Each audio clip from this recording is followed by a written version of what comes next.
இணைந்திருக்கும் அனைவருக்கும் வணக்கம். 63 நாயன்மார்கள்ல இப்போது நான் பேச எடுத்துக்கொண்ட நாயன்மார் பெருமிழலை குறும்ப நாயனார். மிழலை நாடு இது பாண்டிய நாட்டின் உள்நாடு. வெள்ளாற்றின் தென்கரையில பெருமிழலைன்னு ஒரு நகரம், அதுதான் இந்த மிழலை நாட்டோட தலைநகரம். மாந்தோப்புகளும் தென்னை பலா பாக்குந்தலான சோழைகளும் நிறைந்த பசுஞ்சூழல் நகரே பெருமிழலை. நீதிநெறி தவறாத மக்களையும் எப்போதும் திருவெண்ணீற்றின் தீர்க்கமான ஒளியையும் கொண்ட மிழலை நாட்டுல ஒரு குறுநில மன்னர் இருந்தார். குறும்பர் என்னும் குடியில் பிறந்ததனால குறும்பர் என்ற மரபு பெயருடன் பெருமிழலை என்ற இந்த ஊரின் பெயரும் இணைந்து பெருமிழலை குறும்பர் என்றே அழைக்கப்பட்டார். அவர்தான் நாம் இப்போது பேசிக் கொண்டிருக்கும் நாயன்மார். சிவபக்தியிலையும் சிவனடியார்களை பேணி காத்து உபசரிப்பதிலையும் நிகரற்றவராக விளங்கினார் திருமிழலையார். சந்திரனை முடியில் தரித்த சங்கரரின் அடியவர்களுக்கு உகந்த தொண்டுகளை அவர்கள் கூறும் முன்பே குறிப்பறிந்து கொண்டாடுவார். சிவனடியார்கள் 1000 பேர் வந்தாலும் அகமகிழ்ந்து திருவடி தொழுது திருத்தொண்டாற்றி காணிக்கையாக செம்பொன் வழங்கி ஆனந்தம் அடைவது அவரோட வழக்கம். இப்படி பொன்மனச்சமலாக இருந்த போதும் கூட காட்சிக்கு மிகவும் எளியவராகவே இருந்தார். அடக்கத்திலையும் பணிகளையும் இவரை யாரும் மிஞ்ச முடியாது. அவ்வளவு எளிமை, அத்துணை அடக்கம். தொண்டர் பலரும் வந்து ஈண்டி உண்ண தொழையா அமுது ஊட்டி கொண்டு செல்ல வருநிதியம் முகந்து கொடுத்து குறைந்து அடைவார். பண்டு மருவும் உமையாள் கேழ்வன் செய்ய தாழ் என்னும் புண்டரிகம் அகமலரில் வைத்து போற்றும் பொற்பினார். இறைவன் திருவருளை பெறுவதற்கு குருவருளே சிறந்த சாதனம் என்பதை நன்கு உணர்ந்த பெருமிழலையார் நல்லதொரு குருவை நாள்தோறும் தேடினார். பிறவி பெருங்கடலை கடப்பதற்கு இறைவனின் திருவடியே மரக்களமெனில் குருவே மாழுமி என்பதை உணர்ந்த பெருமிழலையார் ஒரு குருவை தேடிக்கொண்டிருந்தார். சிவபக்தியில திளைத்திருந்த பெருமிழலையாருக்கு சிவனுடைய அருளே தக்கதொரு குருவை காட்டி கொடுத்தது. அவர் வேறு யாரும் இல்லை, வேறு யாருக்கும் இணையில்லாத சுந்தரமூர்த்தி சுவாமிகளே. ஆம், சாட்சாத் இந்த சுந்தரமூர்த்தி நாயனாரே. திருத்தொண்டினது உண்மை நிலையை உலகத்தார் அறிந்து உய்யும் பொருட்டு எழுந்த திருத்தொண்ட தொகை திருப்பதிகங்களையும் அவற்றை அருளிய சுந்தரமூர்த்தி சுவாமிகளையும் பெருமிழலையார் நாள்தோறும் வழிபட்டார். எப்படி வழிபட்டாரு? குரு பக்தியோடும் வைராக்கியத்தோடும் வழிபட்டார். வழி கிடைத்தது. நம்பி ஆரூராரோடு ஏற்பட்ட தனி ஈடுபாட்டின் காரணமாக அவர் ஆன்மீகத்தின் உச்சத்திற்கே சென்று விட்டார். நம்பி ஆரூராருடைய திருவடிகளை கைகளால் தொழுது வாக்கினால் வாழ்த்தி கருத்தினால் கருதி நாள்தோறும் வழிபட்டார். நம்பி ஆரூராரோட திருவடி தாமரைகளை தன்னுடைய இதய தாமரையில் வைத்து வழிபட்டார். அதனால பெருதற்கரிய சித்திகள் தேடி வந்தன, எல்லாம் கைகூடி நின்றன. அட்டமா சித்திகள் எனப்படும் அனிமா, மகிமா, லகிமா, கரிமா, பிராப்தி, பிராக்காமியம், ஈசத்துவம், வசைத்துவம் என எல்லாம் கற்று தேர்ந்தார். இந்த அட்டமா சித்திகள் அப்படி ஒன்றும் எளிதாக கற்றுக்கொள்ளக்கூடிய மந்திர தந்திரம் அல்ல. அட்டமா சித்திகளுடைய மகிமைகளை கேட்டோம் அப்படின்னா ஆச்சரியம் இல்லை. அனிமா ஆன்மாவை போன்று அணுவாதல், மகிமா சிறிது மிக பெரிதாதல், லகிமா மிக கனத்தது இலகுவாதல், கரிமா இலகுவானது மிக கனத்ததாதல், பிராப்தி வேண்டுவன அடைதல், பிராக்காமியம் விரும்பியதை நுகர்தல், ஈசத்துவம் ஆட்சி உளனாதல், வசித்துவம் எல்லாம் தன்வசமாக்கும் வல்லனாதல்.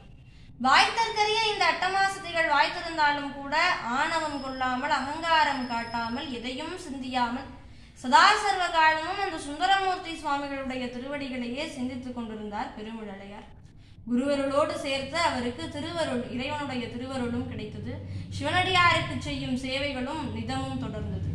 திருவஞ்சை களத்துல உறைந்திருக்கின்ற அந்த நஞ்சுண்ட அமுதப் பெருமானை பற்றி தமிழ்வாடி கொண்டிருந்த சுந்தரமூர்த்தி சுவாமிகள் ஒரு சமயம் சேரமான் பெருமான் நாயனாரோட அரண்மனையில தங்கியிருந்தார். அப்போது திருக்கைலை மலையை அடையும் பெருவாழ்வு நாளை நமக்கு கிடைக்க போகிறது அப்படிங்கிறதை சுந்தரமூர்த்தி சுவாமிகள் அறிந்து கொண்டார். பலகாலம் காத்திருந்த பெரும் பேறு கிடைத்து விட்டது என மிக மகிழ்ந்தார். இதெல்லாம் நடந்தது கொடுங்கலூர்ல. ஆனால் மனம், மொழி, மெய் ஆகிய 3ஆலும் பெருமிழலையில வசித்துக் கொண்டிருக்கும், எப்பொழுதும் குரு சுந்தரமூர்த்தியே நினைத்து கொண்டிருக்கும் பெருமிழலையாருக்கு தெரிந்து போனது. என் குரு இறைவனிடம் சேரப்போகிறாரா? குரு சுந்தரமூர்த்தி நாளை இறைவனுடைய திருப்பாதங்களில் இணைய போகிறாரே. குருவை பிரிந்து இங்கு நான் வாழேன், கண்மணியை பிரிந்து வாழ்வோரை போல நான் வாழ மாட்டேன். என்னுடைய குரு வேண்டுமென்றால் இறைவனின் திருவுள்ளப்படி நாளை செல்லட்டும். நான் இன்றே இறைவனை சார்வேன், என்னுடைய யோக நெறியால் இறைவனை சார்வேன் என்று எண்ணி அந்த நொடியே சிவயோக நெறியில் தன்னுடைய சிந்தனையை செலுத்தினார் பெருமிழலையார். தன் மனதை முழுவதுமாக ஒருமுகப்படுத்தி சுழுமுனை நாடி வழியே பிராணவாயுவை செலுத்தி பலகாலம் தான் பயின்று வந்த சாதனங்களின் முதிர்ச்சியினால் பிரம்மந்திரம் வழியே பிரணவ நாதத்துடன் பிரம்ம கபாலத்தை திறந்து இறைவனுடைய திருவடியை சார்ந்தார். கபால மோட்சம் அடைந்தார். சுந்தரமூர்த்தி சுவாமிகளுக்கு ஒரு நாள் முன்னரே இறைவனுடைய திருவடியை அடைந்து விட்டார். அதுவும் ஒளி வடிவாக அந்த பரவெளியை சேர்ந்தார். பரபிரம்மத்தை அடைந்தார். 63 நாயன்மார்கள்ல குரு வழிபாட்டின் மூலம் ஆதி குருவான சிவபெருமானை அடைந்த பாக்கியவான்கள்ல ஒருவரே குரு பக்தியாளரான பெருமிழையார். இவருக்கு திருமயத்துல பேரையூர் அருகே குடவரையில சிவலிங்கத்தின் திருமுன் யோக நிலையில் அமர்ந்து இன்றளவும் அருள்வாழித்துக் கொண்டிருக்கிறார். பெருமிழலை குறும்பருக்கும் அடியேன் என்பது சுந்தரர் வாக்கு. பயிலை சிறிந்த யோகத்தால் பறவை கேழ்வன் பாதமுற கைலை பொறுப்பர் அடியடைந்த மிழலை குறும்பர் கழல் வணங்குவோமாக என்று கூறி என்னுடைய உரையை முடிக்கின்றேன். திருச்சிற்றம்பலம். மகிழ்ச்சியமா, மிக்க நன்றி. மிகச்சிறப்பு, மிக அற்புதமாக பெருமிழலை குறும்பர் ஒரு யோக நிலையில சுந்தரரை குருவாக கொண்டு இறைவன் அடிச்சார்ந்தவர். ஒரு நீண்ட வரலாற்று செய்திகள் அதிகமாக யோக நிலைகளையும் யோக நெறிகளை மிக அழகாக எடுத்து சொல்லி பார்வைகளோடு தற்போதுக்காக மனமார்ந்த நன்றி தெரிவித்துக் கொள்கிறோம். சிறந்த வாழ்த்துக்கள். உங்களுடைய தமிழ் பள்ளி தொடர குருவுடைய கற்றவர்களும் தொடர்ந்து நீங்கள் வருகின்றவர்கள் நினைத்து நிகழ்ச்சி நடத்த வேண்டும். நன்றி. வாழ்த்து சொல்கிறேன். செல்வி மெய்யம்மை காரைக்குடி அவர்கள் பெருமிழலை குறும்ப நாயனாரை பற்றி மிகவும் அருமையாக எடுத்து சொன்னீர்கள் அம்மா. அந்த அட்டமா சித்திகள் 8 சித்திகளையும் எடுத்து சொன்னது மிகவும் அருமை. சுயோகத்திலிருந்து பிரம்ம கபாலம் மூலம் மோட்சமடைந்த சிவ யோக சித்தரானவர் நம்பி ஆரூராரோட அவரை போற்றி அவருடைய அடியை ஒட்டி அவர் திருவஞ்சை களத்துல இறைவனுடைய சேரத்துக்குள்ள அந்த நாளுக்கு முந்தின நாளே தான் இறைவனுடைய சேரணும் அப்படின்னு சொல்லி அவர் பிரம்மயோகத்துல இருந்ததை சொன்ன விதம் மிகவும் அருமையாக இருந்தது. உங்களுக்கு எனது வாழ்த்துக்கள். நன்றி அம்மா. நன்றி.